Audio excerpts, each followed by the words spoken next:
Welcome to Deeksha TV. ప్రజల కోసం ప్రతి క్షణం. స్పీకర్ చింతకాయల అయ్యన్న పాత్రుడు కృషితో పల్లె గ్రామాలకు రోడ్లు వేస్తున్నారు. గత ప్రభుత్వం రోడ్ల నిర్మాణాలు గాలికి వదిలేయడంతో ప్రజల కష్టాలను చూసిన కూటమి ప్రభుత్వం ఎంతో ప్రతిష్టాత్మకంగా తారు రోడ్లు నిర్మిస్తున్నారు.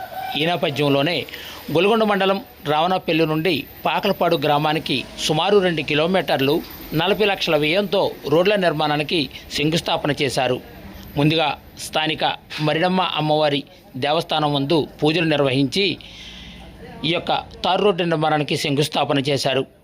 గ్రామీణ ప్రాంతాల్లో మెరుగైన రహదారి సౌకర్యాలు కల్పనకు ప్రాధాన్యత ఇస్తుందని మండల సీనియర్ నాయకులు అడిగర్ల అప్పలనాయుడు తెలిపారు. గ్రామాలకు ప్రజలు రాకపోకలు సులభతరం కావడంతో పాటు రైతులు వ్యవసాయోత్పత్తులు రవాణా చేసేందుకు ఎంతో ఉపయోగపడుతుందని ఆయన పేర్కొన్నారు. కార్యక్రమంలో మండల నాయకులు నల్లబిల్లి స్వామి, రావణపల్లి సర్పంచ్ కొల్లి సత్యనారాయణ, కేఎల్వరం మాజీ సర్పంచ్ కొల్లి రాంబాబు, గ్రామ నాయకులు ఇటశెట్టి భాస్కర్, బొడ్డు గంగరాజు, కామిరెడ్డి రామన్న, ఆర్ఎన్బిడిఈ విజయసాగర్, జయి ప్రసాద్ తదితరులు పాల్గొన్నారు.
కాకపోతే 20 లక్షలు ఇచ్చారు కాబట్టి అది సరిపోదు కాబట్టి మరి ఏం చేయాలన్నది ఆలోచన చేసి మరి గౌరవ స్పీకర్ గారికి చెప్పి వచ్చిన గ్రాంట్ను యూటిలైజ్ చేసుకోవాలి కాబట్టి వారి అనుమతితో ఏంటంటే ఆ 20 లక్షలు కూడా ఏంటంటే ఖర్చు పెట్టడం కోసం మరి స్పీకర్ గారి అనుమతి కూడా తీసుకొని ఆ రోడ్ని కూడా వేయడం కోసం మరి ఇటు డిపార్ట్మెంట్ కానీ ఇక్కడ ఉన్నటువంటి ప్రజానికి తరపున మేము కూడా రిప్రజెంట్ చేసి మరి స్పీకర్ గారికి ఏంటంటే తెలియపరచడం జరుగుతుంది.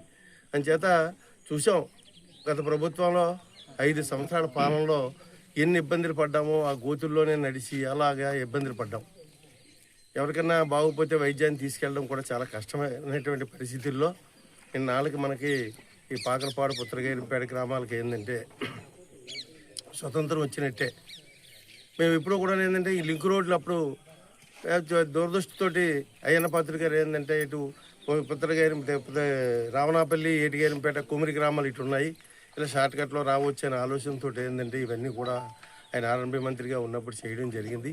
అలాగే ఏంటంటే కరక వరకు కానీ రోడ్లన్నీ కూడా ఇవాళ ఏంటంటే ఆర్ఎన్బిలో కలపడం వల్ల మరి ఆ స్టాండర్డ్ వేరు, పంచాయతీరాజ్ స్టాండర్డ్ వేరు అని చేత మనం మరి అయ్యన్న పాత్రుడు గారికి ఏంటంటే మనం అందరమే ఈ ప్రాంత ప్రజలందరి తరపున కూడా ధన్యవాదాలు తెలుపుకుంటూ సెలవు తీసుకుంటాం.